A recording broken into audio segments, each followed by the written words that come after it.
Ini Bangking kok diam aja nih? Bangking. Bangking.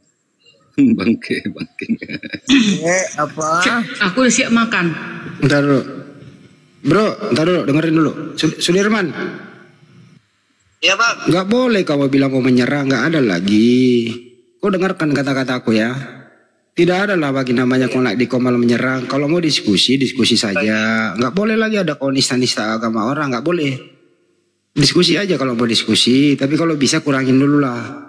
Urus dirimu dulu, perbaiki dulu. Awas lu kalau saya dengar lu serang-serang orang, itu menista agama lu yang berbahaya. Nggak boleh, oke? Oke bang. Iya. Aku sekarang turun dari komal ini, terus saya mau sholat dulu bang. Iya, nggak boleh serang-serang agama orang. Awas lu. Oke, assalamualaikum. Iya. Oke bang. Oke bang. Assalamualaikum. Waalaikumsalam. Bagus Bang Andi, benar itu. Masya Allah. Astagfirullahaladzim. La ikraha fid din qad tabayyana rusdu minal ghayyi wa may yakfur bit-taghuti wa yu'minuna billahi faqad istamsaka bil urwatil wuthqa lan fisama laha wallahu ala wasi'un alim. Di surat Al-Baqarah ayat 256. Dilarang, diharamkan kita untuk menyerang, memaksakan agama kita pada orang lain. La ikraha fid din. Betul, nggak boleh nyerang-nyerang. Diskusi aja, nggak boleh nyerang. Kalau Edis menyerang biarin aja, karena juga jatuh sendiri. Kita nggak boleh berbalas pantun. Boleh menyerang, tapi menyerang dalam hal adu argumentasi by data. Tentu dengan masih batas udah uila sabili rabbika bil hikmah. Disampaikan dulu itu. Tapi kalau dia menghujat ya ada aksi berikutnya. Jadi di kick atau kita lawan, tapi janganlah kekerasan lah. Kan begitu ya. Di kick aja udah daripada kita bentrok di media sosial. Contoh yang tidak baik kalau menurut saya. Makasih.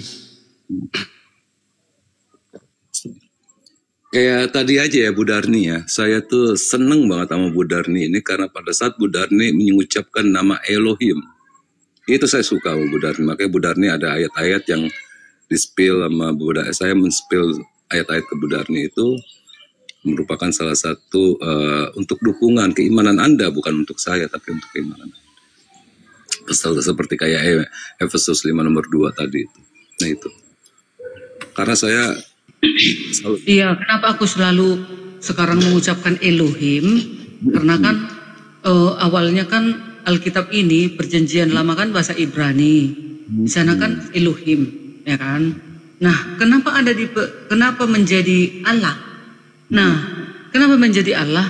Yang pernah saya dengar dan baca bahwasanya penerjemahan Alkitab bahasa Ibrani Yunani ke Indonesia adalah orang yang beragama Islam. Dan yang paling mirisnya, kenapa pula disetujui oleh pemerintah? Nah, itu dia. Nah sekarang aku nggak mau tahu itu ya kan. Nah sekarang memang sesuai dengan hukum ketiga, jangan menyebut nama aku dengan disetujui apa tadi? Disetujui pemerintah. Iya dong, kan buku kitab ini masuk ke Indonesia tentu disahkan pemerintah dong. Enggak ada sedangkan urusannya. Ada dulu buku di pendidikan kan ditolak. Dengar dulu Bu Darni, izin dulu ya. Saya luruskan dulu. Dalam hal LAI itu, dengerin ya, LAI itu sebagai penerjemah itu tidak ada urusannya dengan pemerintah. Dia lembaga yang mandiri, punya status hukum. Di Menkumham dia sebuah lembaga. Tidak ada urusannya pemerintah, apalagi intervensi. Gitu ya. Tapi kalau LAI ini menjual bukunya, di Kemenak itu ada Dirjen Minuman Kristen juga yang mensahkan itu gitu loh ya. Ada masing-masing jalurnya Bu Darni. Jadi kalau langsung bawa pemerintah nggak ada urusan. Pemerintah nggak boleh mengintervensi satu agama tertentu. Iya. Oke. Aku pun pasal 29 itu silakan memilih agama sesuai dengan yang kamu pilih. Pemerintah nggak boleh mengintervensi. Itu ya Bu Darni ya. Jadi hati-hati. Maksudnya begini loh. Hati-hati berbicara. Nanti nggak enak didengar. Sepertinya benar tapi keliru di sana Bu Darni. Oke, makasih. Iya, jadi kan kenapa nama Allah ini? Kalian kan mengatakan Allah itu adalah nama sesembahan kami, kan kalian bilang. Nah, sebenarnya aku juga gak menerima karena sesuai dengan 1 Tawarikh 16 ayat 26. di luar dari Elohimnya Abraham, Ishak dan Yakub adalah Mamon, setan. Nah, jadi berarti kalau di luar dari Elohimnya Abraham, Ishak dan Yakub adalah setan, Mamon itu kan iblis. Harus kembali dong ke awalnya. Di dalam perjanjian lama bahasa Ibrani, pencipta itu adalah Elohim. Jadi sekarang aku selalu menyebut nama Elohim, karena Elohim itulah yang sebenarnya. Yesus ini siapa? Yesus adalah firman Elohim yang menjadi manusia. Jadi tetap baik, sama gitu. Gantian, yang jelas semua para nabi itu tidak ada yang menuhankan anak manusia yang namanya Yesus. Sekali lagi saya ulang ya, mulai dari Nabi Adam sampai Nabi Muhammad SAW tidak pernah mengajarkan bahwa Yesus itu Tuhan. Di mana ini Yesus menjadi Tuhan? Setelah di Antioquia. Siapa di sana? Ya Paulus. Jadi istilah anak manusia ini, istilah Tritunggal ini, itu bersumber dari Antioquia, terus kemudian dikonsilikan di dunia barat. Jadi Kristen itu bersumber dari barat. Kristen itu Tuhannya berbeda dengan Tuhannya para nabi. Itu benar nih. Mudah-mudahan dipahami. Makasih. Jangan dibilang Yesus ini Tuhan dari Paulus. Oh salah. Muridnya sendiri. Hawariun Isa Al-Masih, Hawariun Yesus ada 12 murid. Ada 12 Hawariun. Siapa itu? Salah satu Yohanes. Yohanes menulis di dalam kitab Yohanes 1 ayat 1 dan 14. Pada mulanya Yesus ini adalah firman. Firman ini bersama-sama dengan Elohim. Firman ini adalah Elohim. Firman ini menjadi manusia. Jangan bilang Paulus, salah. Muridnya sendiri yang paling dekat dengan dia. Lalu kemudian Matius ini adalah murid Yesus, pemungut cukai yang beserta dengan dia. Ya, lalu dikatakan juga di dalam Lukas ini memang bukan murid yang ke-12, tapi Lukas ini adalah rekan sekerjanya Paulus dan Petrus. Bu Darni izin ya. Bu Darni yang barusan kemukakan itu Yohanes 1 lebih duluan himne Platonis Yunani itu. Himne Platonis Yunani itu sudah ada sebelum ada Yohanes 1. Kata adalahnya itu bawaannya itu adalah berasal. Logos itu berasal dari Theos. Terus kemudian dirubah menjadi logos itu adalah Theos. Itu duluan berasal itu. Himne Platonis Yunani duluan ada. Tapi is okay, pakai aja itu. Pakai saja. Jadi Kristen ini sebenarnya harus jujur bahwa kami ini berbeda agama, berbeda kepercayaan dengan para nabi. Karena bersumber dari suatu tokoh yang namanya Paulus. Kita cek di Roma 14 nomor 9. Kita cek di Kisah 2 nomor 32. Mati hidup kembali supaya ia menjadi Tuhan. Kemudian dibawa dikonsilikan. 325, 381, resmilah Yesus setara dengan Bapa. Kita cek lagi, orang yang dekat dengan Yesua Mesia ini adalah ibunya, dengan Pak Yusuf, dengan adik-adiknya, dengan muridnya. Kita ke ibunya dulu. Ibunya yang merawat dia, ibunya yang paling tahu siapa anaknya, selain yang menciptakan dia ya. Dia yang ngurus, dia yang ngasih ASI, dia yang ganti popok, dia yang ngajarin berjalan.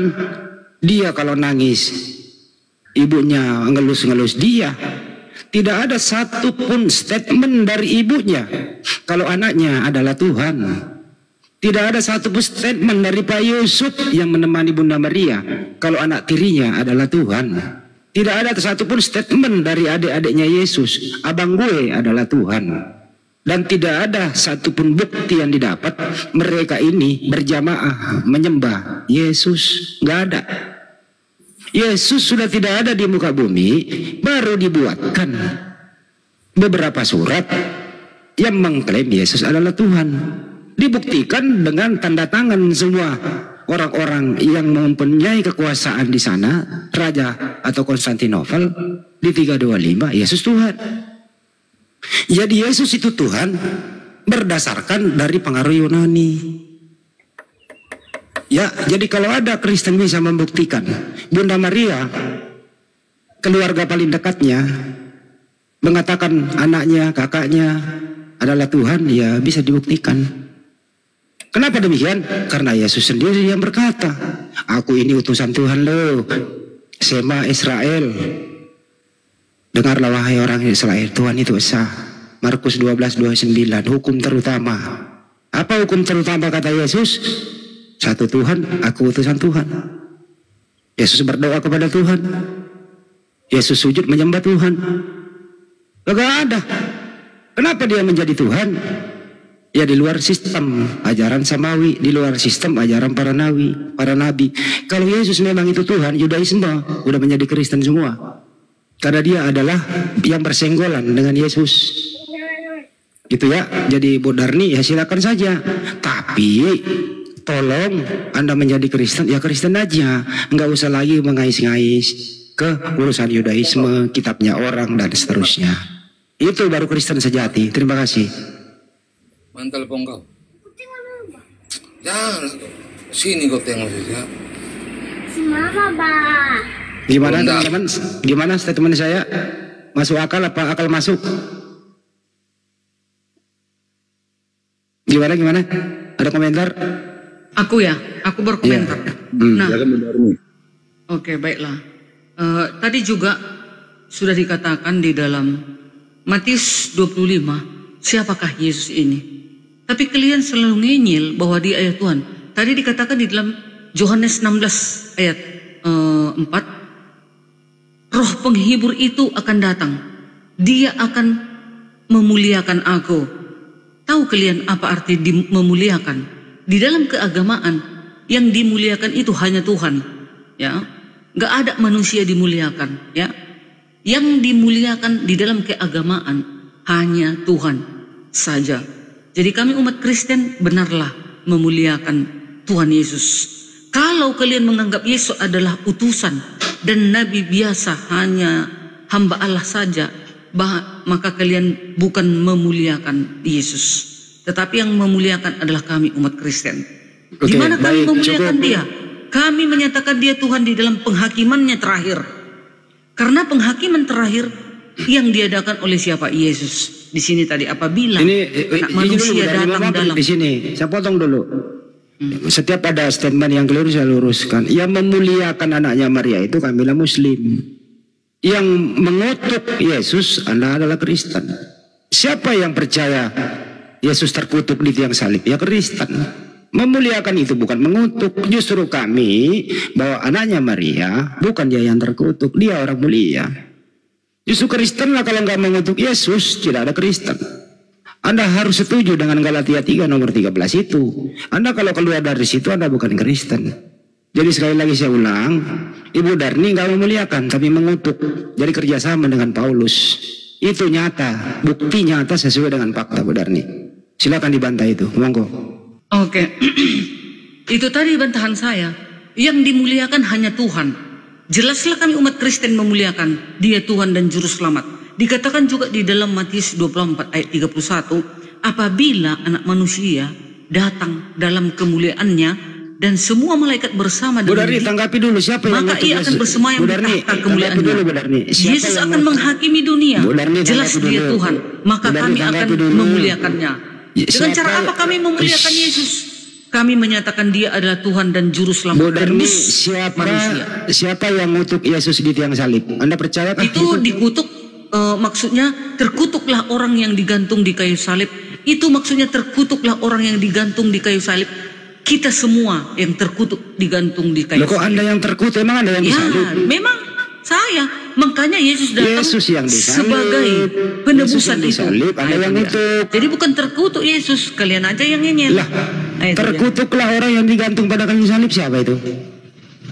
Iya, terkutuklah yang digantung di kayu salib itu orang-orang yang berdosa. Orang-orang yang berdosa itu manusia. Manusia itu ya. Kepada manusia itu seluruh umat manusia seharusnya yang tergantung di kayu salib. Apakah Yesus pernah digantung pada kayu salib? Iya, dia digantung di kayu salib. Siapakah yang terkutuk pada kayu salib? Siapakah yang terkutuk pada kayu salib? Terkutuk itu seluruh umat manusia, seharusnya itu untuk manusia. Apakah seluruh manusia digantung pada kayu salib? Harusnya digantung di kayu salib. Terus siapa yang digantung pada kayu salib? Nah, Yesus datang menggantikan. Siapa Dia yang datang merendahkan diri untuk menebus ciptaannya itu dari dosa. Siapakah yang digantung pada kayu salib? Di dalam tulisan itu yang terkutuk adalah ditulis di situ, terkutuk orang yang digantung di kayu salib, itu menyatakan kepada seluruh umat manusia yang berdosa. Siapa nama orang yang digantung pada kayu salib? Iya, pada saat itu Yesus. Yesus. Apakah orang yang digantung pada kayu salib terkutuk? Yesus tidak ada dosanya, tidak terkutuk dong. Berarti bukan Yesus yang disalib. Nah, karena kalian nggak tahu kalian apa. Nah, ini dia masalahnya nih. Misi Yesus datang di sana, kalian nggak tahu kan? Kalian menolak, katanya kalian memuliakan. Memuliakan apa? Menghina kalian. Kalian menghina Yesus juru selamat Tuhan itu sendiri. Justru Anda yang hina loh, bukan kami loh. Kami memuliakan kalian dia. Menghina, mana memuliakan itu? Kalian perolok-olok Yesus itu. Mana ada kalian muliakan Yesus? Di Bible itu, di Bible bukan kami yang olok-olok. Di Bible itu Yahudi dan Romawi. Jadi nggak kalian yang mengolok-olok di room-room ini? Yesus itu berkolor. Yesus ini masa manusia ditikam. Mana dia Tuhan? Kok dia bisa menyelamatkan dirinya saja? Ya, tidak bisa. Tapi kalian kok menuhankan? Mana kalian muliakan dia? Kami nggak pernah mengolok-olok. Justru Anda yang ngolok-ngolok. Kenapa? Jadi nengellah kupingku, Bang Handi, seluruh Islam di dalam perapologetan itu diam dulu, menghina Yesus. Diam dulu. Yang menghina itu Anda sendiri. Kenapa Anda percaya ada orang seperti itu digantung pada kayu salib? Bukan kami loh pelakunya itu. Waktu dia ditangkap, diolok-olok, itu pakaiannya dilucuti loh. Bukan kami pelakunya. Kemudian dibuatkan patung. Seperti itu modelnya. Bukan kami pelakunya. Kok kami pula yang dituduh olok-olok? Mandi, yang menombak lambungnya, yang menombak lambungnya bukan kami loh. Semua yang ada kami ceritakan itu datanya di Bible ada. Jadi yang olok-olok adalah ya terserah Anda, penulis kah, kenyataan kah, atau apakah? Yang jelas bukan Muslim pelakunya yang olok-olok itu. Makasih. Ya, satu lagi saya tambahin dari Bang Andi ini. Siapa yang menginginkan Yesus mati? Umat siapa? Yang menginginkan Yesus mati itu siapa? Itu intinya kesana. Yahudi lah bekerja sama Romawi. Masya Allah. Jadi orang yang ingin membenci Yesus itu, yang membenci Yesus itu ingin Yesus mati. Oke. Kalau gitu Bu Darni tolong buka, pakai data ya kita bawa Bu Darni. Yohanes 8 nomor 40. Apa kata Yesus di sana? Tolong dibaca, maaf nih Bu Darni. Saya bicara sedikit tapi pakai ayat. Yohanes 8 nomor 40. Silakan Bu Darni. Bentar ya. Senang saya mau Bu Darni ini. Suka banget kau buka kitab. Yohanes 8 ayat 40. 40 ini ya. Keturunan Abraham yang tidak berasal dari Elohim. 39 dulu. Jawab mereka kepadanya, Bapa kami ialah Abraham. Kata Yesus kepada mereka, jikalau sekiranya kamu anak-anak Abraham, tentulah kamu mengerjakan pekerjaan yang dikerjakan oleh Abraham. 40. Tetapi yang kamu kerjakan ialah berusaha membunuh aku. Aku seorang yang mengatakan kebenaran kepadamu, yaitu kebenaran yang kudengar dari Elohim. Pekerjaan yang demikian tidak dikerjakan oleh Abraham. Itu. Jadi siapa yang berusaha untuk membunuh Yesus itu? Yaitu orang-orang Yahudi. Berarti bukan Islam kalau ya? Kalau Yesus nggak mati, apakah Bu Darni setuju? Ya itu dulu. Yesus bukan mati kan memang itu sudah dinubuatkan oleh para nabi. Bukan Islam pelakunya ya? Sekali Bang Andi, betul, bukan Islam pelakunya. Ya itu dulu yang dicapai Islam. Kalau Islam memang sudah, kalian kan memang sudah ditulis di dalam Quran surat 19 ayat 71. Kok lari ke Quran sih? Kalian kan nggak termasuk di sini karena kalian sudah menolak Yesus Tuhan dan Juru Selamat. Ya udah, jadi kalian nggak ada di sekitar ini. Berarti bukan umat Islam pelakunya, mengolok-olok, meludahi, menelanjangin. Ya sekarang kami. Kalian pelakunya mengolok-olok di room. Kami nggak mengolok-olok, kami membaca Bible apa adanya loh. Mana? Tadi Yohanes 8:40. Yang dibaca tadi bagaimana? Di Bible tertulis yang dibaca ini tadi benar. Satu perikop Yesus diolok-olok. Satu perikop loh itu. Iya. Itu sesuai dengan ayat Bang Andi itu di sini. Yohanes 8 itu semuanya itu satu perikop menghina Yesus di situ. Lalu dikatakan di Yohanes 8:44, Bapa mula iblis karo kamu bicara selalu berdusta. Boleh dibuka Bang Budarni. 1 Korintus 12 nomor 3 terkutuklah Yesus. 1 Korintus 12 nomor 3. Iya. Apa kata Yesus? Yang dikerjakan Yesus itu nggak bisa dikerjakan manusia. Enggak benar nih 1 Korintus 12 nomor benar nih 1 Korintus 12 nomor 3 tertulis terkutuklah Yesus. Iya. Bukan kami loh yang nulis itu. Bukan kami loh yang ngutuk. Iya, kalian kan datang sekarang ini kan untuk mengobrak-abrik Alkitab. Loh ini membaca apa adanya. Bukan membaca, tapi kalian mengobrak-abrik. Nah, itu. Kok mengobrak-abrik kalau dibaca? Yes, jelas di dalam ajaran kekristenan, kedatangan Yesus itu adalah mengajarkan kebenaran. Kami ini hanya membaca, dia adalah kami membaca manusia. Benar nih, kami membaca tidak ditambah, tidak dikurangi loh. Kenapa kami yang enggak loh? Jelas ya benar ya, bukan kami loh ya. Jangan dulu lagi kami yang loh ya. Ayat 42. Kata Yesus kepada mereka, jikalau Elohim adalah Bapamu, kamu akan mengasihi aku. Sebab aku keluar dan datang dari Bapa, dari Elohim. Dan aku datang bukan atas kehendakku sendiri, melainkan dialah yang mengutus aku. Dialah, hakikatnya lah yang mengutus dia, itu dia menjadi manusia turun ke bumi. Budarni itu dia utusan, bukan Tuhan. Apakah sebabnya kamu tidak mengerti bahasaku? Sebab kamu tidak dapat menangkap firmanku. Nah itulah Bang Handi lah itu. Budarni, ngerti Bang Handi, Yesus ini siapa gitu. Utusan Tuhan tadi yang Anda baca itu, utusan bukan Tuhan. Bukan hanya utusan seperti para nabi, bukan. Lagi. Yesus ini wujud Elohim di bumi. Nah itu. Jadi kalian tidak mengerti, tidak mengenal aku kalian, katanya Yesus. Bu Darni, kalau Yesus berkata aku utusan Tuhan, Bu Darni setuju nggak? Setuju dong, dia adalah utusan. Berarti utusan Tuhan bisa nggak menjadi Tuhan? Siapa yang mengutus? Tanya begitu Bang Handi. Siapa yang mengutus Yesus? Ya Bapak lah yang mengutus dia. Yang mengutus dia adalah hakikatnya itu. Hakikatnya. Siapa hakikat Yesus? Elohim. Jadi Elohim. Gak kalian kenal dia kan? Gak kalian kenal Yesus, maka kalian tidak memuliakannya. Kalau kalian mengenal Yesus adalah hakikat dari Elohim, kalian akan memuliakan Yesus sebagai Tuhan dan Juru Selamat. Benar nih, izin ya, benar nih.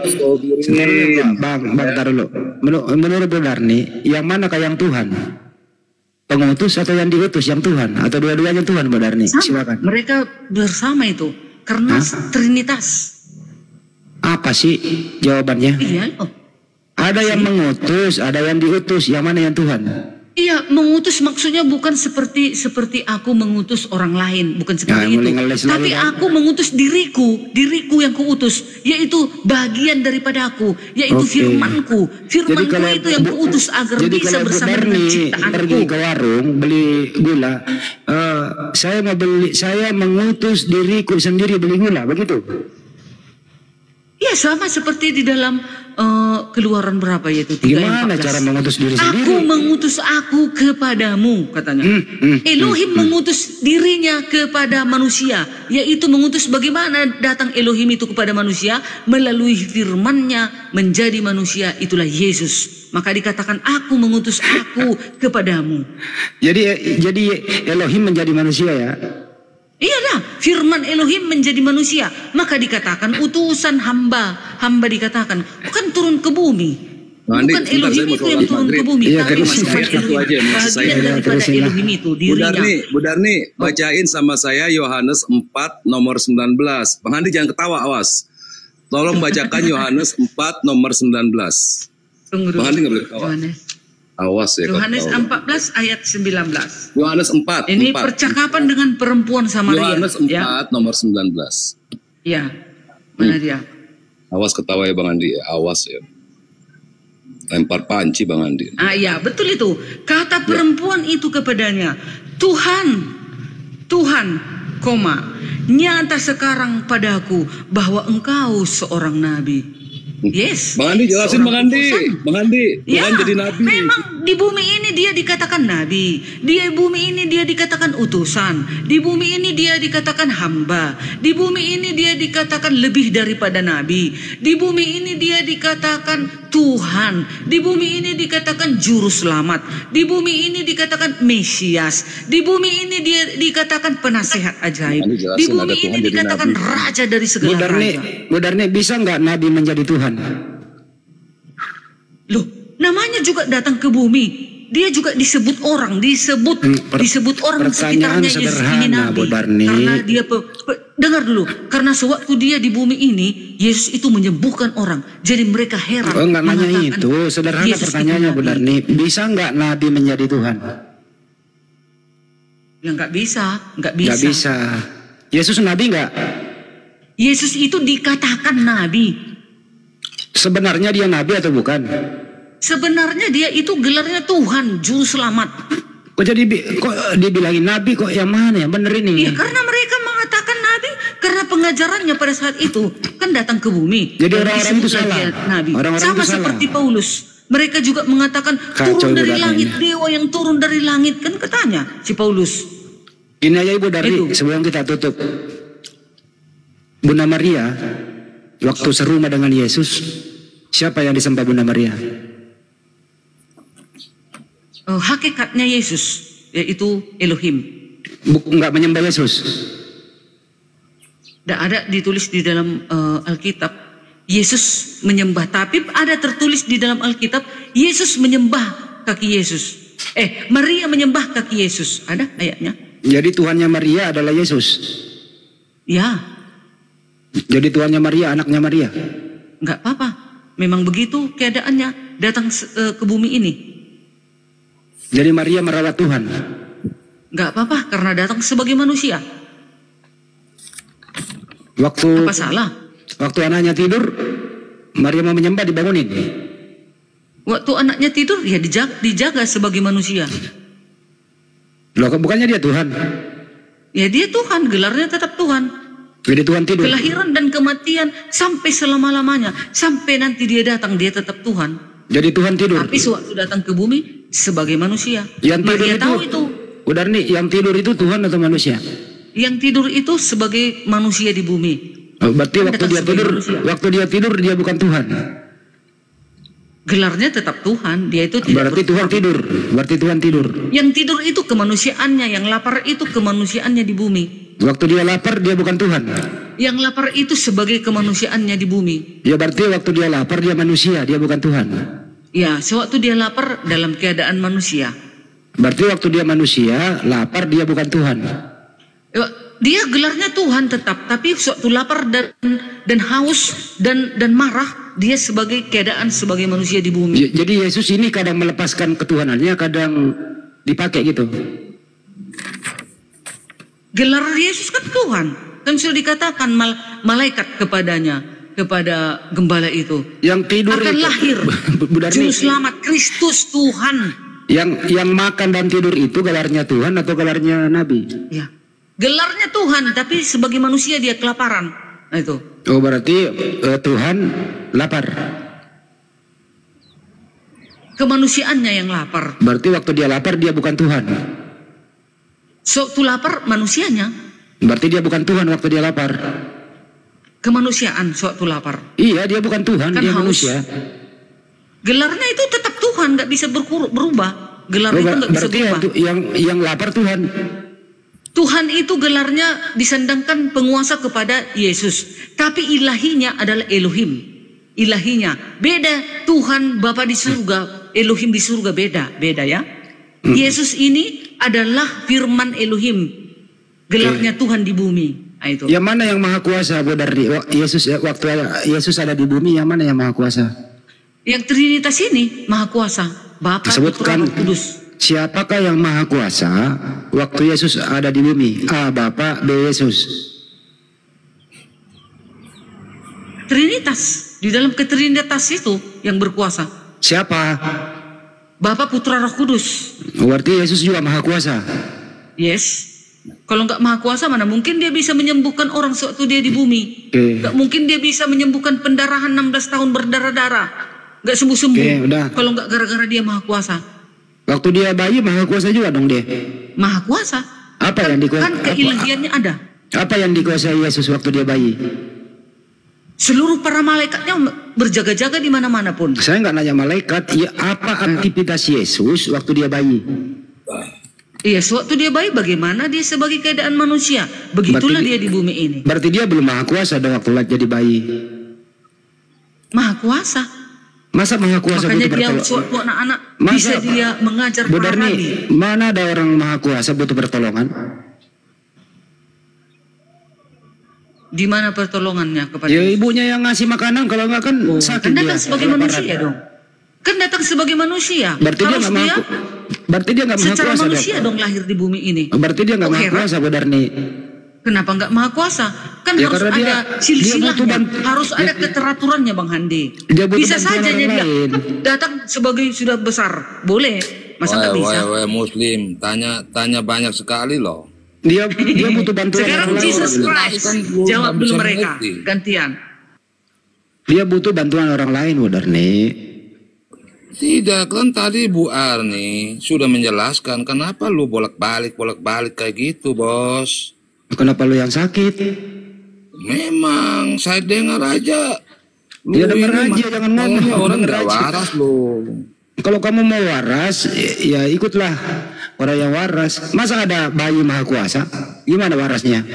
Ibu Ani sudah menjelaskan buat lu. Menurut kamu waras nggak ada bayi maha kuasa? Waras nggak? Kan Ibu Ani bilang datang sebagai manusia. Kena juga kan ya, siapa suruh lu ngomong? Kena juga lu. Kalau masih bayi, bagaimana dia bisa mengerjakan segala tugasnya? Ya, berarti dia waktu bayi dia bukan Tuhan dong kalau gitu. Ya dia Tuhan, sudah dikata malaikat itu. Katanya Tuhan, engkau nggak maha kuasa. Coba lu masih bayi, lu bisa bekerja. Saya kan bukan Tuhan. Lu bisa bekerja. Saya bukan Tuhan. Nah, begitu juga Yesus datang sebagai manusia, masih bayi, dia belum bisa mengerjakan segala pekerjaannya. Oh, berarti dia bukan Tuhan waktu jadi bayi. Tuhan. Masa Tuhan jadi bayi? Nah, malaikat aja menyambut. Gimana sih lu? Kena juga nih orang ini. Siapa suruh lu ngomong, kena juga kan? Siapa suruh lu ngomong, kena juga sama gua. Oh, kenapa? Lu aja enggak apa. Siapa suruh lu ngomong, kena juga kan? Ada bayi maha kuasa. Gimana bro? Gimana? Ada bayi maha kuasa? Dia itu adalah Tuhan itu sendiri. Dia walaupun dia datang sebagai manusia, dia Tuhan. Itu jadi manusia itu Tuhan. Ya, dia manusia tidak bisa jadi Tuhan. Kalau Tuhan siapa Tuhannya Maria waktu Yesus bayi? Siapa Tuhannya Maria? Maria sudah mengetahui pada saat Maria didatangi oleh malaikat Gabriel. Maria sudah tahu. Di mana tertulis? Di mana ada data tertulis Maria mengatakan bahwa anaknya adalah Tuhan? Tertulis di mana? Maria sudah tahu. Di mana tertulis Maria tahu anaknya Tuhan? Maria Magdalena saja waktu saya nggak nanya Maria Magdalena. Lu diam. Di mana tertulis Bunda Maria mengatakan anaknya dia adalah Tuhan? Tertulis di mana? Lu diam dulu. Pada saat Bunda Maria mengunjungi saudaranya Maria Elizabeth itu sendiri berkata, siapakah aku ini sehingga ibu Tuhanku datang mengunjungi aku? Nah, itu sudah selesai. Dalam kandungannya aja sudah. Sampai dia kelahirannya. Ya saya tanya, siapa Tuhannya Maria waktu Maria mengandung Yesus? Ya Maria sudah tahu. Gak ngerti bahasa Indonesia. Saya ulang kembali. Siapa Tuhannya Maria waktu Maria mengandung Yesus? Ngomong terus, ngacor terus, turun terus. Jangan ada diskusi, ngacor. Aku belum punya suami. Turun ini nggak ada baca satu nih. Kakak gue nggak dengerin. Ada ayatnya, Bang Yesus ayatnya Lukas 1 ayat 43. Elizabeth menyebut Maria sebagai ibu Tuhan. Ya. Iya, saya tanya Bu Darni. Maria Magdalena. Yesus lu diam dulu. Dengerin pertanyaannya. Siapa Tuhannya Maria waktu Maria mengandung Yesus? A. Bapak, B. Yesus. Jawab. Masa kau nggak bisa paham? Dari kandungan saja Maria sudah tahu. Kalau Maria menolak, saya nggak nanya itu loh. Malaikat datang kepadanya. Ini moderatornya kemana sih? Orang gacor nggak ngerti bahasa Indonesia nih. Maria menolak. Maria sudah tahu. Malaikat berkata, Jangan takut, roh Allah akan turun di atasmu. Bang Andi moderator tuh, Bang Andi Slebes. Ternyata gue udah moderator. Acing, udah. Gacor dia, kamu dengerin orang ngomong. Pertanyaan sederhana. Siapa Tuhannya Maria waktu Maria mengandung Yesus? Ya kalau kau bilang Yesus Tuhan, ya ngomong dong. Ya Tuhannya Maria adalah yang dikandung, selesai. Iya, sesuai dalil ya Bang Andi. Jadi Tuhannya Maria adalah isi kandungan Maria. Ya, Yesus ada ayatnya. Ya udah. Lukas 1 ayat 43. Jadi Tuhannya Maria adalah yang dikandung Maria, begitu? Ya, betul. Jadi Maria mengandung Tuhan. Ya, nggak apa-apa. Yang ciptain Maria siapa, Bu Dardi? Yang menciptakan Maria, ya mama bapaknya lah. Bersetubuh dulu mama bapak Maria, baru ada Maria. Dan diizinkan atas Yesus. Oh, Yesus mengizinkan, Maria dewasa. Mana lebih tua Yesus daripada Maria? Ya Yesus dong. Yesus sudah ada di sebelumnya. Aku adalah yang awal dan yang akhir. Jadi lebih tua sebelum anak. Abraham jadi, aku sudah ada. Mana lebih tua Maria dengan Abraham? Jadi lebih tua anak daripada ibu. Iya. Oke, nggak apa-apa. Kalau jujur gini cepet. Jadi bayi itu lebih tua bayi daripada Maria ya? Iya dong. Oke, cepet kalau begini. Kayak tadi mah bulat aja. Yang mana lebih tua Bu Darni daripada ibunya Bu Darni? Beda dengan aku, mamaku beda. Oh beda. Aku kan belum ada sebelumnya. Kalau Yesus, dia sudah ada di perjanjian lama. Di dalam Kejadian 1 ayat 1 sampai 3. Di sana sudah ada firman. Tapi belum ada yang nama Yesus. Dia masih bersama dengan Elohim. Yesus ini sebelum menjadi nama Yesus, dia masih bersama dengan Elohim. Tadi yang ciptain Nabi Adam, Yesus. Iya dong. Iya. Tuannya Adam siapa? Melalui, Tuannya Adam siapa? Elohim, Tuhannya Adam. Bukan Yesus. Sama. Di dalam itu belum ada nama Yesus, masih firman itu. Oh, Tuannya Adam calon Yesus.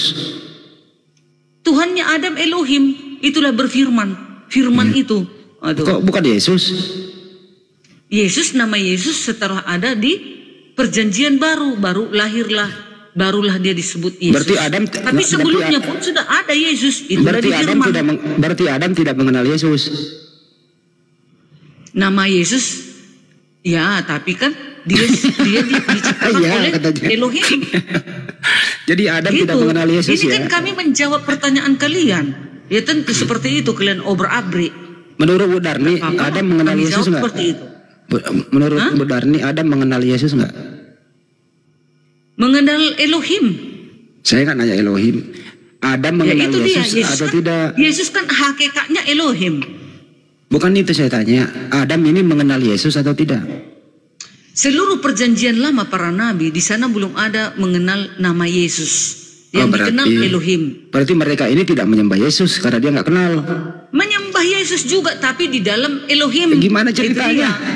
Dia nggak kenal kok dia sembah. Gimana sih? Makanya Tuhan kami kan tetap Elohim. Jadi sesuai dengan 1 Tawari 16 ayat 26, di luar dari Elohim Abraham, Ishak dan Yakub, setan, Mamon. Kami masih tetap Elohim, Tuhan kami di dalam Yesus. Nabi Musa mengenal Yesus nggak? Nabi Musa mengenal Yesus di dalam Elohim, firman. Jawab aja, mengenal atau tidak? Nama Yesus tidak. Tidak, berarti Nabi Musa tidak mengenal Yesus ya? Ya, masih di dalam Elohim itu dia. Oke, berarti Nabi Musa hanya mengenal Elohim, dia tidak mengenal Yesus. Kalau begitu, Tuhannya Nabi Musa siapa? Elohim. Tuhannya Bu Darni siapa? Elohim di dalam Yesus, karena sudah di perjanjian baru. Sama nggak tuh? Sama. Beda kan? Beda. Kan Yesus ini wujud Elohim di bumi. Orang Yahudi tidak percaya itu, makanya mereka menyalibkan Yesus. Saya ulang lagi Bu Darni, Tuhannya Nabi Musa siapa? Nabi Musa Tuhannya ya Elohim. Ini oke, cukup. Tuhannya Bu Darni siapa? Tuhanku, Tuhan Yesus. Beda. Elohim di dalam Yesus. Ya beda. Sama. Anda tambahin Yesus loh. Hanya orang Yahudi menolak Yesus Tuhan. Kami sekarang di perjanjian baru menerima Yesus Tuhan dan Juru Selamat. Dia adalah wujud dari Elohim. Jadi Tuhannya Nabi Musa Elohim, Tuhannya Bu Darni Yesus, beda Tuhan. Samanya itu. Yesus kan wujud dari Elohim, tapi kan Nabi Musa nggak mengenal yang datang juga, yang kan juga Nabi Musa. dengar orang Yahudi sampai hari ini masih mereka menunggu kedatangan Elohim. Siapa kedatangan Elohimnya itu? Ya Tuhan Yesus yang datang. Kan Nabi Musa nggak mereka mengenal. malu mengimani Yesus Tuhan dan Juru Selamat. Benarnya saya ulang, apakah Nabi Musa mengenal Yesus? Nama Yesus tidak Elohim. Tidak. Kalau Nabi Musa tidak mengenal Yesus, siapa Tuhannya Nabi Musa? Tuhannya Nabi Musa Elohim. Oke, berarti Tuhannya Nabi Musa Elohim, karena Nabi Musa tidak mengenal Yesus, betul? Ya, belum ada nama Yesus di tidak kenal lah. sewaktu Yesus. Di dalam perjanjian lama. Oke, Ibu Darni mengenal Yesus. Artinya, ya, Nabi Musa dan Anda beda pengenalan Tuhan. Nabi Musa mengenal Elohim, Bu Darni mengenal Yesus. Jadi Anda beda Tuhan sama Nabi Musa. Makanya kan orang Yahudi yang membunuh Yesus kan. Karena apa? Mereka menolak Yesus mengatakan aku anak Elohim katanya. Mereka tak mau. Mereka tidak mau mengimani Mesias yang akan datang itu adalah Yesus. Mereka menolak. Maka mereka membunuh Yesus dan menyalibkannya. Bu Darni, kan Bunda Maria nih serumah sama Yesus nih. Iya. Ya kan ya. Menurut Bu Darni, Bunda Maria itu menyembah siapa sih? Waktu Bunda Maria serumah dengan Yesus. Kan tadi bilang di Lukas 1 tadi. Udah ada ayatnya. Dia sembah Elohim atau sembah anaknya? Ya, menyembah Tuhan. Yang mana? Anaknya apa Elohim yang disembah? Ini dia. Ini dia. Nggak usah pakai data, jawab aja. Dia pakai data dong, nggak boleh noko. Saya percaya omonganmu kok. Lukas 1 ayat 41, Elizabeth menyebut Maria sebagai ibu Tuhanku. Yang menunjukkan bahwa Maria mengakui Yesus putranya sebagai Tuhan. Nah, itu. Jadi menurut Anda, Bunda Maria itu menyembah anaknya yang namanya Yesus gitu ya? Iya. Tahu dia itu. Yesus itu adalah Tuhan. Tapi sebagai ibunya di dunia ini, dia wajib untuk merawat Yesus sebagai manusia datang ke bumi. Loh kok dia rawat sih? Bukannya dia Tuhan? Iya. Kan datang sebagai manusia. Jadi kita punya peraturan dong. Harus punya keteraturan. Gak mungkin Yesus datang langsung besar, langsung menjadi apa? Bisa sebenarnya. Tapi karena dia datang sebagai manusia, dia datang ke bumi ini. Waktu Bunda Maria nganterin anaknya sekolah, tahu nggak nih? Wah, ini ada Tuhan yang mau sekolah nih. Kira-kira tahu nggak tuh? Ya Maria kan tetap tahu, kan sudah malaikat berkata. Dan Elizabeth temannya dekatnya saudaranya juga mengatakan, ibu Tuhanku katanya. Itu para rabi heran loh. Benar nih rabi pada heran loh. Kok ada Tuhan mau sekolah? Rabi gimana kan nasibnya itu? Rabi. Malahan saking herannya para rabi bisa Yesus mengajar di bait suci, lalu mereka juga saudara-saudaranya mengatakan Yesus ini sudah nggak waras. Saking cerdasnya Yesus ini. Bayangkan Yesus seorang remaja mengajarkan hal kerajaan surga. Orang pergi sekolah itu menuntut ilmu atau menuntut guru? Ya menuntut ilmu. Oke. Jadi Yesus ini, Tuhan ini pergi sekolah cari ilmu gitu ya? Iya, pada waktu dia sebagai keadaan manusia dan mengikuti tradisi Yahudi, anak-anak muda di bawah umur 16 tahun, mereka itu harus belajar. Mana lebih pintar Tuhan daripada Rabi? Ya, Yesus, makanya dia mengajari rabi-rabi itu masih umur 12 tahun. Kalau dia pintar ngapain dia sekolah? Ya, sekolah itu hanya mengikuti tradisi saja. Kalau enggak sekolah pun dia udah cerdas. Hanya sekolah itu hanya formalitas saja. Sebenarnya dia nggak nuntut ilmu. Itu hanya formalitas agar dia mengikuti tradisi orang Yahudi. Contoh seperti bersunat. Kenapa Yesus disunatkan oleh ibunya pada saat itu? Karena itu peraturan adat istiadat Yahudi pada saat itu. Lalu dia diserahkan kepada Tuhan. Bu Darni, ada pertanyaan di bawah. Pintar mana guru daripada Tuhan? Pada saat Yesus, pintaran Yesus, maka dia mengajar di bait suci. Yesus kan mengajar rabi-rabi. Tahu rabi-rabi? Para pemuka agama yang cerdas-cerdas. Yesus yang mengajar. Mestinya dia yang ngajar, bukan dia yang sekolah. Ya memang kan dia mengajar. Makanya terkejut keluarga Yesus. Yesus ke Kan sekolah mengatakan itu. Yesus itu tak waras lagi karena dia mengajar para rabi. Itu. Yesus itu pergi sekolah sebagai murid atau sebagai guru? Ya pada saat itu dia datang sebagai murid dong, karena kan jadi manusia. Ya berarti Dia lebih sebagai pintar gurunya manusia. dong. Tapi nyatanya dia yang mengajari rabi-rabi hal kerajaan surga. Dia yang mengajarinya di dalam Alkitab ada ayatnya itu. Oh berarti dia ganti, guru, diam lu, saya ini Tuhan, kau yang jadi murid. Makanya gitu. orang heran, saking cerdasnya Yesus ini tentang kerajaan surga. Bayangkan, kenapa seorang yang berumur remaja bisa menceritakan hal kerajaan surga? Di situ aja mereka nggak ngerti. Sementara Yesus adalah Tuhan, tentu dia tahu tentang kerajaan surga karena dia datang dari surga. Jadi Yesus ini pergi sekolah, dia nggak jadi murid, dia di guru gitu. Iya, dia memang pada saat menjadi manusia di bumi dia memang belajar di zaman orang Yahudi pada saat Kok bisa itu. ada Tuhan belajar sih? Enggak apa-apa kan datang sebagai manusia. Apa salahnya? Oh berarti waktu dia Dan dia sekolah mau datang bertemu dengan ciptaannya. Dia datang. Jadi waktu dia sekolah kepada ciptaannya. Waktu dia sekolah di pencipta ini belajar sama ciptaannya. Bukan belajar sama ciptaannya, tapi dia mengikuti tradisi-tradisi pada saat itu. Itu namanya walaupun dia seharusnya guru yang mau mengajar, itu namanya penguasa, tapi dia tetap itu ciptaan ngeprank ciptaannya. Begitu memang ciptaan. Itu sejarah, Bang Handi.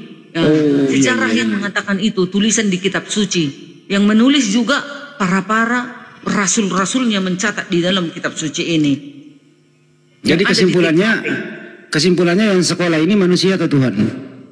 Yang sekolah ini dalam keadaan sebagai manusia. Dia kan datang merendahkan diri sebagai manusia. Artinya waktu Yesus sekolah dia belum jadi Tuhan. Gelarnya sudah Tuhan. Waktu lahir kan dia sudah dibilang Tuhan dan juru selamat. Telah lahir bagimu juru selamat. Berarti menurut Anda Tuhan sekolah. Enggak apa-apa sebagai Roma manusia. 1, 2, 3 Budarni dibaca Budarni. Ya udahlah.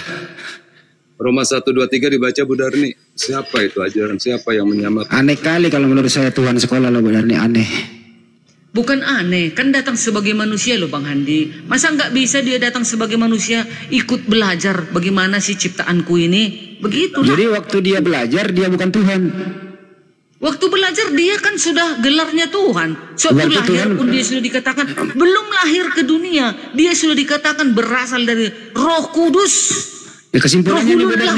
Kalau dikilian di dalam Al-Quran, Rohulullah. Yesus Isa Al-Masih itu dari kalimatullah. Itu. Kesimpulannya Budarni, yang belajar adalah A manusia, B Tuhan, C keduanya. Yang belajar adalah keduanya sebagai Tuhan dan gelarnya Tuhan dan datang sebagai manusia. Oke, jadi yang belajar adalah Tuhan. Yang belajar adalah keadaan Tuhan sebagai manusia dan gelarnya Tuhan. Kesimpulannya Tuhan belajar sekolah. Lanjut teman-teman. Jangan, nggak boleh ikuti kau Bang Andi. Yang belajar datang sebagai manusia dan gelarnya Tuhan. Itu. Aku sedikit masuk Budarni. Kalau Yesus Tuhan, kenapa dia lahir di tempat hina? Kedua, kenapa dia tak tahu kiamat? Dan ketiga, kenapa dia ambil keledai orang, bukan diciptanya keledai baru? Jawab aja. Ini dulu Bang Waras, ada yang manggil sebentar tadi, kumute. Ya teman-teman yang bisa jawab ya. Kenapa kalau dia Tuhan lahirnya di tempat hina? Ya, kandang domba yang diimani orang Kristen itu tempat hina, karena di situ kencingnya, beraknya dan sebagainya. Dan ada benalu, ada kotoran dan sebagainya. Kenapa dia tidak ciptakan tempat yang mewah? Karena dia Tuhan. Kedua, kenapa dia tidak kiamat? Dan kenapa dia gagal meramal? Dan ada penyakit yang nggak bisa diobatinya? Dan kemudian kenapa dia ambil keledai orang? Kenapa tidak diciptakan keledai aja? Lanjut. Itu Kang lagi merendahkan diri, Bang. Yang menarik tadi pembahasan Bang Handik dengan Tuhan sekolah. Tuhan sekolah. Tuhan sekolah. Kata Oke, Tuhan untuk yang sekolah. ada, saya tutup dulu yang ada di YouTube ya, karena ini menjelang maghrib. Terima kasih buat semuanya yang ada di sini. Kita di sini nggak ada niat untuk menista siapapun. Ini diskusi, tidak ada niat menista siapapun. Tapi kalau ada kata-kata kami yang hilap di sini, saya mewakili semua teman-teman, kami mohon maaf apabila ada kata-kata yang hilap dari kami. Terima kasih buat semuanya. Selamat menunaikan ibadah sholat maghrib. Sampai jumpa. Assalamualaikum warahmatullahi wabarakatuh. Jadi sudah tutup YouTube Bang Andi. Yang belum subscribe silakan di subscribe channel YouTube Bang Andi. Di Lukas 2:4-6. Sesudah 3 hari mereka menemukan Yesus dalam bait Allah. Ia sedang duduk di tengah-tengah alim ulama sambil mendengarkan mereka dan mengajukan pertanyaan pertama kepada mereka. Jadi Kristen ini kalau mau bertanya aja kepada agama Islam ini sebagai alim ulama. Nah Yesus ini bertanya loh kepada alim ulama, kalian kenapa bertanya ke pendeta? Ngeprank itu, dia kan Tuhan, ngeprank cuma ngetes doang itu. Kata Budarni dia Tuhan, sebenarnya dia Tuhan, cuma dia pura-pura jadi tidak tahu gitu. Ya tapi kan bertanyanya kepada alim ulama Bang Andi. Ngeprank dia, sebenarnya dia pinter itu, cuma pura-pura nanya. Mana sih lu? Aku mau mandi dulu ah.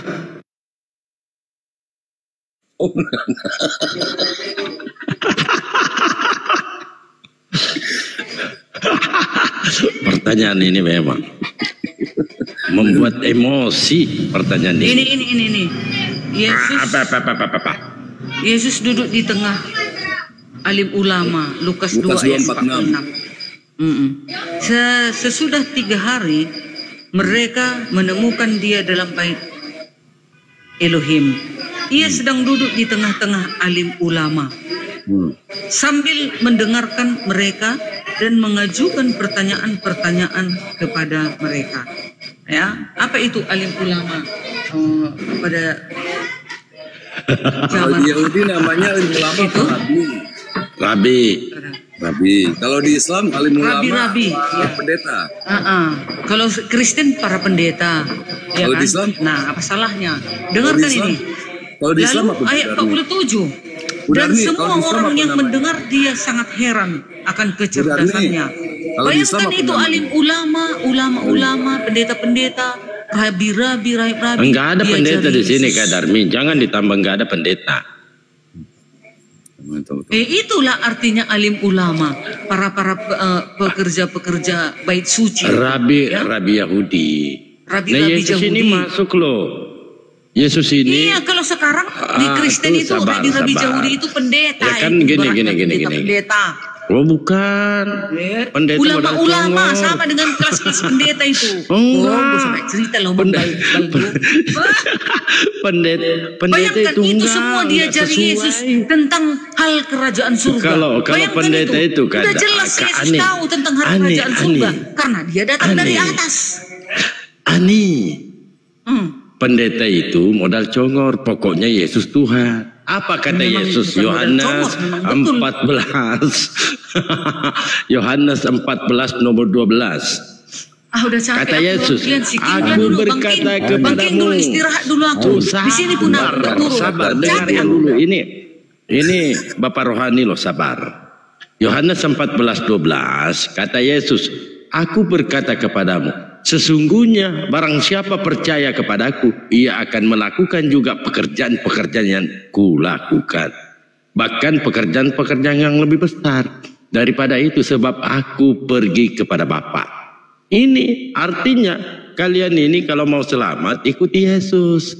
Nah, di sini Yesus masuk beribadah di bait suci atau di sinagoge. Nah kalian kenapa ke gereja? Sinagog itu kenapa bait kalian suci, ke gereja? Bait suci itu sekarang itu rumah ibadah. Rumah ibadah itu di modern itu sekarang yang dimaksud. gereja. Buka di Lukas 6 nomor 6. Ini kata Yesus loh. Iya loh, Lukas 6 ayat 6. Iya, Lukas 6 nomor 6. Yesus masuk ke mana? Sinagog. Sinagog. Gereja bukan? Iya, sinagog itu rumah ibadah. Gereja itu juga juga rumah ibadah, persekutuan orang-orang bersekutu untuk menyembah Tuhan. Itulah gereja. Sinagog itu rumah ibadah, tempat untuk menyembah. Sinagog itu bukan gereja. Sinagog itu bait suci ketika Bani Israel mau beribadah, bahkan sampai ada sampai sekarang. Yesus ini yang berkata, apa kata Yesus? Aku berkata kepadamu Rasmi, Ani, oh Ani, sesungguhnya barang siapa percaya kepadaku, ia akan melakukan juga pekerjaan-pekerjaan yang aku lakukan. Yesus masuk ke mana? Di Lukas 6 nomor 6. Di mana itu? Rumah ibadah. Rumah ibadah apa? Sinagog. Nah, Kak Rasmi kan masuk gereja. Pada suatu hari Sabat lain, Yesus masuk ke rumah ibadat, lalu mengajar. Di situ ada. Iya, dengar Bang. Sinagog adalah tempat ibadah dan pusat kegiatan komunitas bagi umat Yahudi. Selain sebagai tempat ibadah, sinagog juga berfungsi sebagai tempat untuk belajar, berkumpul, dan mempererat ikatan sosial antar anggota komunitas. Dalam bahasa Ibrani, sinagog disebut Beit Knesset, yang berarti rumah pertemuan. Ya, lalu di Kristen, kenapa ke gereja? Kan begitu. Nah, di Kristen, murid-murid Yesus, Petrus juga mengatakan muridnya, aku akan mendirikan jemaatku, kata Yesus. Jemaatku yaitu itulah jemaat-jemaat umat Kristiani. Kristiani itu artinya ikut Yesus. Beribadahnya di rumah ibadah. Siapa yang ngajarin itu Bu Darni? Saya juga bingung. Tidak, Bu Darmi, Sabtu dia Sabtu. Makanya saya mau nanya Bu Darni. Bu Darni siapa ngajarin? Tapi gini Bang Gema, kalau Bu Darni ini atau Ani ini mau mualaf, hari ini akan kulama. Amin. Bang Roma, biarkan Ani. Ani, silakan kau bicara nih. Ani, itu dia. Aku Roma, Ani. Jangan malu-malu kucing. Terlalu.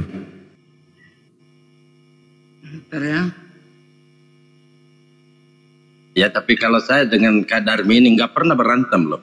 Tapi Kak Darmi ini kadang-kala emosi sama aku, padahal aku nggak pernah sama dia. Dengar dulu Bang Dalgo.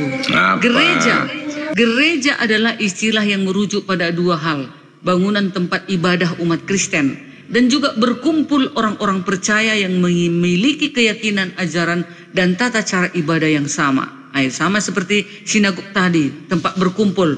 Tempat ibadah gereja adalah gedung atau bangunan yang digunakan oleh umat Kristen untuk beribadah, berdoa, dan melaksanakan berbagai kegiatan keagamaan lainnya, seperti perayaan sakramen, persekutuan doa, dan kegiatan sosial. Sama seperti sinagog, tempat pertemuan ibadah. Itu dia. Apalagi? Ini dia, eklesia. Kata gereja berasal dari bahasa Yunani eklesia, yang berarti orang-orang yang dipanggil keluar. Ini menggambarkan gereja sebagai kelompok orang yang dipanggil keluar dari dunia untuk hidup dalam persekutuan dengan Tuhan dan sesama. Itulah maksudnya gereja, eklesia, bahasa Ibrani. Coba Ani. Kau baca Yeskil 44 nomor 9. Apalagi itu Yehezkiel 44, mana pulpen itu? 44 nomor 9. Ya, Yehezkiel 44 nomor 9. Oke. Mana dia Yehezkiel? Ini dia Yehezkiel 44. Tentang apa pula ini?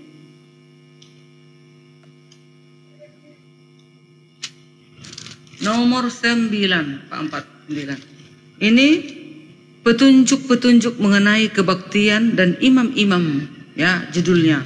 Sekarang 44 ayat 9. Mana dia?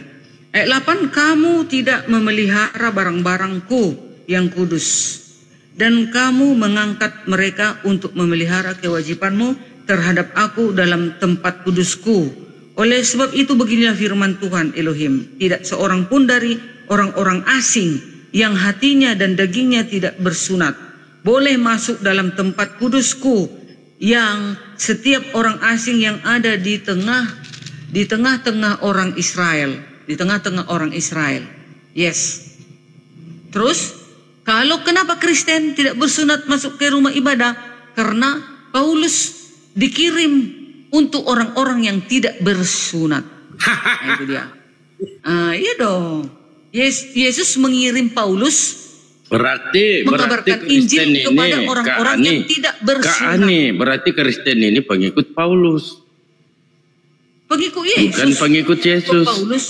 Paulus sudah ada di dalam Petrus. Paulus ini kan teman sekerja, sekerabat dengan Petrus. Paulus, Lukas itu teman teman sekerja, teman sepenginjilannya lah. Ya, si Paulus terserah kau lah. Dan Petrus. Ani, terserah kau lah. Aku nggak mau menyakiti hatimu, Ani. Ya, lanjut. Tolong kau bacakan Yohanes 14 nomor 15, Ani. Tolong. Yohanes 14 nomor 15, Ani. Untuk Bang Roma ini, Ani. Nomor 15. 15. Ya, 14. Kau jangan ikut-ikutan kau, Bang Gamat. Iya, lupa. 14 ayat. Enggak lah, Bang Dalbu, masa temenmu gimana? Lanjut, Ani. Bang Gamal, 14 ayat berapa tadi? 14 nomor 15, Ani. 15, mana dia?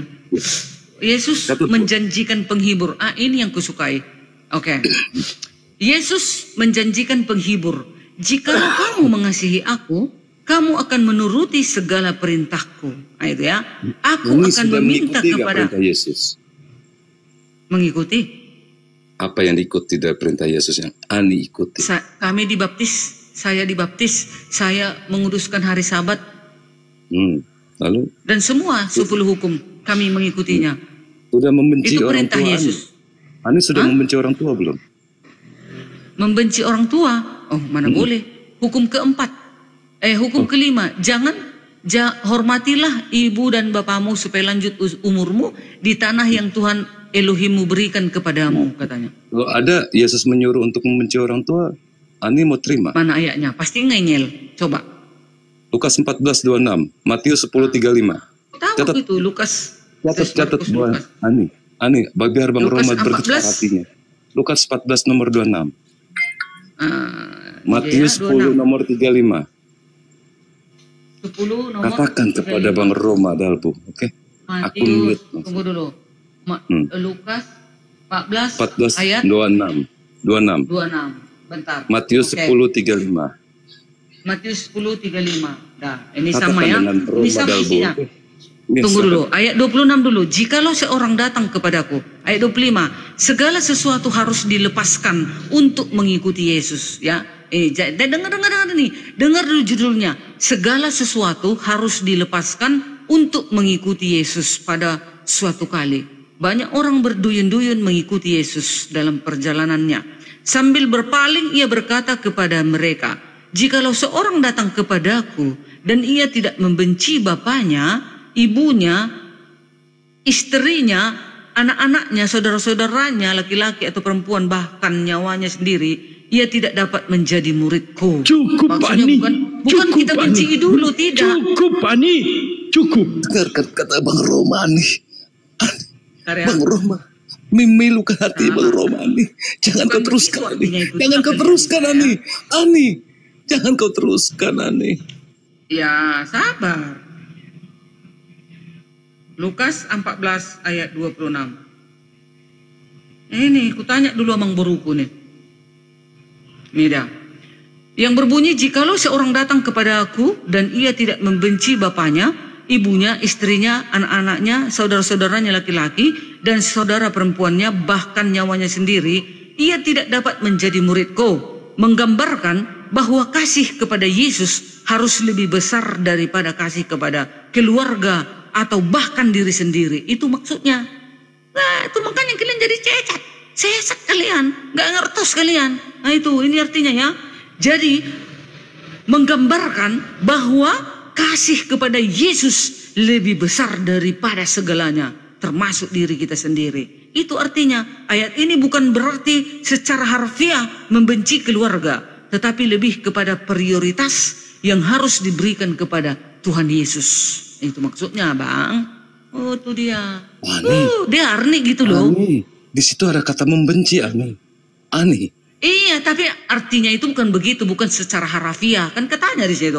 Di situ menggambarkan, itu gambaran. Menggambarkan Yesuslah yang paling penting di antara semua itu. Di antara mama kita, saudara-saudara kita, termasuk diri kita sendiri, gitu artinya. Oh, Ani.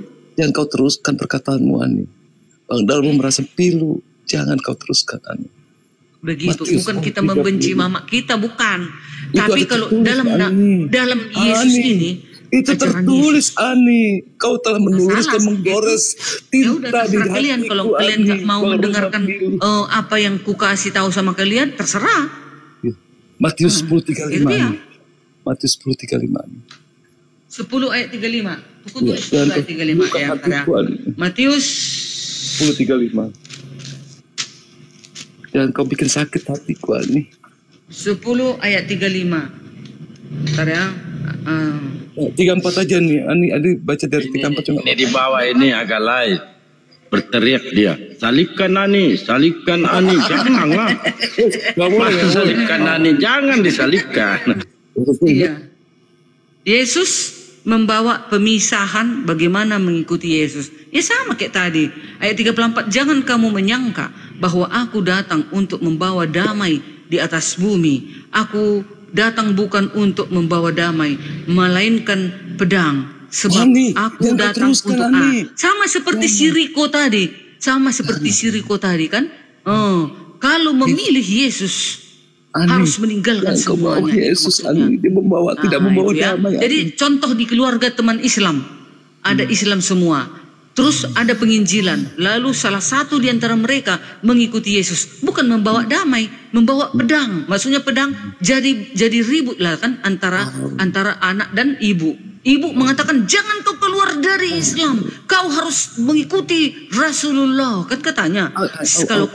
Kalau kau keluar dari keislaman dan kau mengikuti Yesus Tuhan, darahmu akan kami penggal. Darahmu itu halal. Kan katanya jadinya. 37 sampai 37 Ani, teruskan bacaan Ani. Bacakan untuk Quran. Ayat 35. Aku bergetar. Sebab aku datang untuk memisahkan orang dari ayahnya. Pas kan? Yang aku bilang itu anak perempuan dari ibunya, menantu perempuan dari ibu mertuanya. Itu dia sama. Contoh di keluarga Muslim tadi, sudah eceknya dia bertobat, menerima Yesus lah contoh ya. Kan menjadi perang itu, menjadi membawa pedang itu.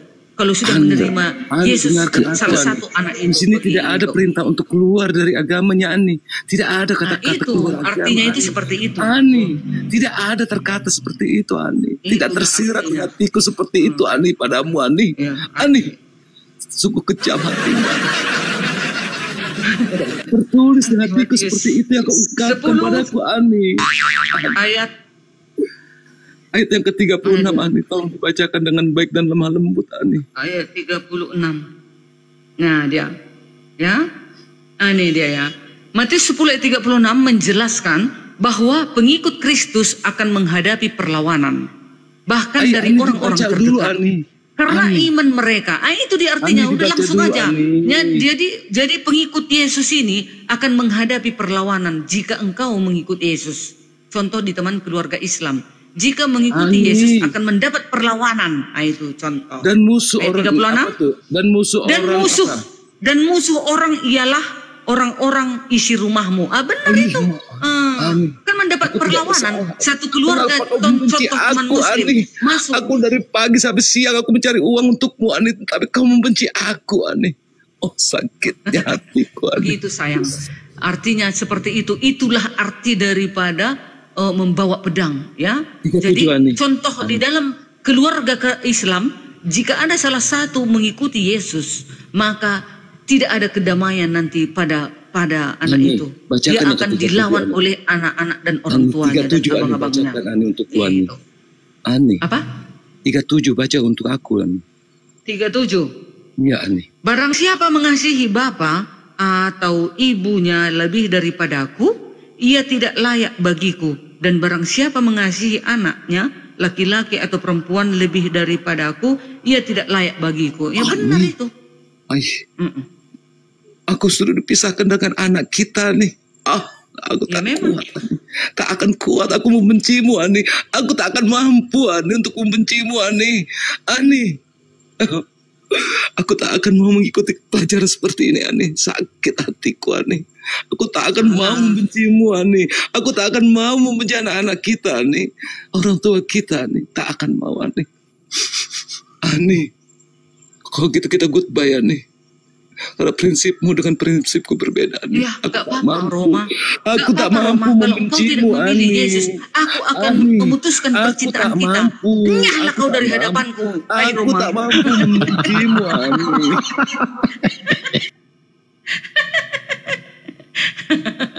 Kalau engkau tidak mengikuti aku, Roma, engkau tidak menerima Yesus Tuhan. Pusing saya, pusing aku, pusing. Kau dari hadapanku, Roma. Itu. Gitu dia. Ani, jadi harus kita mencintai Yesus. Ani, asal biliar Ani tadi. Itu dia ya kawan-kawan. Apa dia? Mana tadi? Ini juga sama seperti itu ya. Ini ya. Menjelaskan bahwa dalam konteks mengikuti Yesus, seorang percaya akan menghadapi permusuhan, bahkan dari anggota keluarganya sendiri. Ayat ini tidak berarti bahwa keluarga secara alami adalah musuh. Keluarga secara alami adalah musuh, tetapi lebih pada konflik yang mungkin timbul karena perbedaan keyakinan dan pilihan untuk mengikuti ajaran Kristus. Ayat ini menekankan bahwa mengikuti Kristus bisa jadi sulit dan memisahkan, terutama dari mereka yang tidak menerima atau menentang iman tersebut. Itu dia. Contoh seperti teman muslim satu keluarga, salah satu menjadi pengikut Yesus, kan akan bermusuhan antara ayah dan ibu dan saudara-saudara. Itu maksudnya, kedatanganku akan menjadi pedang bagimu, bukan menjadi perdamaian. Gitu loh. Ani, Kristen itu bukan pengikut Yesus, penentang Yesus, Ani. Nah, bukan. Ayo Bang King, bantu dulu aku Bang King. Udah capek aku. Masih adakah kau Bang King? Apanya dari Yesus yang kena ikuti, Jani? Silakan jawab. Apa yang kena ikuti? Apa? Apa yang dari Yesus ku ikuti? Iya. Kata Yesus. Dia mengajarkan 10 hukum di dalam kasih. Kasih kepada Elohim. Hukum pertama sampai ke-4. Hukum kelima sampai ke-10. Sama kata Yesus. Ya, Tuhan Esa. Apakah kena ikuti Tuhan Esa? Iya. Iya. Tuhan itu Esa itu. Tuhan Allah kita, jangan ada ketiga-tiganya. Tuhan Allah kita Esa. Tuhan.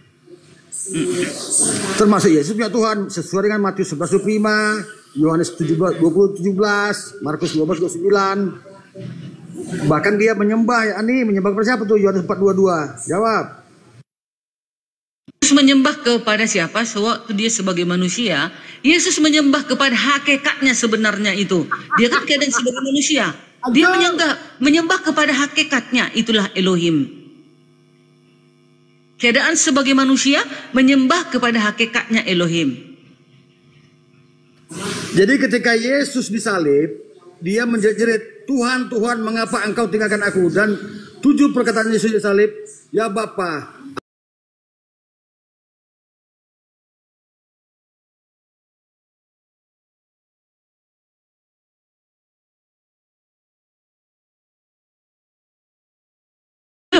sewaktu dia berdoa, Eli Eli lama sabachthani, kenapa engkau meninggalkan aku? Itu dalam keadaan sebagai manusia, dia menyeru seperti itu. Gitu dia. Begitu juga lah seperti kita. Walaupun kita dalam keadaan apapun, kita harus berseru kepada Elohim itu yang di surga. Ani, Anda sepakat gak Tuhan itu maha segala-galanya, maha tahu, maha semuanya? Sepakatlah. Oke, kenapa Yesus tidak maha tahu? Maha tahu, apa yang dia tak tahu? Tidak tahu dia. Ketika orang menjamah jubahnya, dia berkata, siapa yang menjamah jubahku? 1. Kedua, dia ngetes. Dia ngetes wanita itu. Mana datanya? Jangan melampaui apa yang tertulis. Sembuh perempuan yang pendarahan itu, yang 16 tahun pendarahan. Bahkan dia gagal meramal ya. Dia dengar dulu. Otak waras. Kutanya dulu kau Taras, waktu dikatakan Yesus seperti itu, siapa yang menyentuh aku tadi? Apakah nggak tahu dia ada di sekitar itu? Dia ngetes, dia hanya ngetes, maka sembuh dia kan? Sembuh. Mana datanya?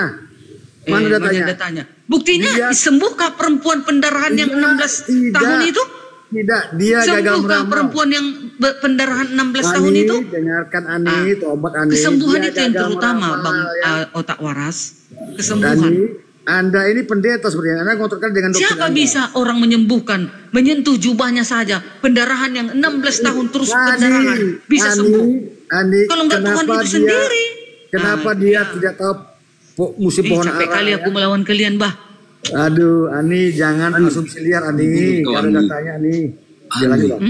Sabar kau, Ani. Ani, mengapa kau seperti ini, Ani, pada aku, Ani? Kau benci pada aku dari pagi sampai sore.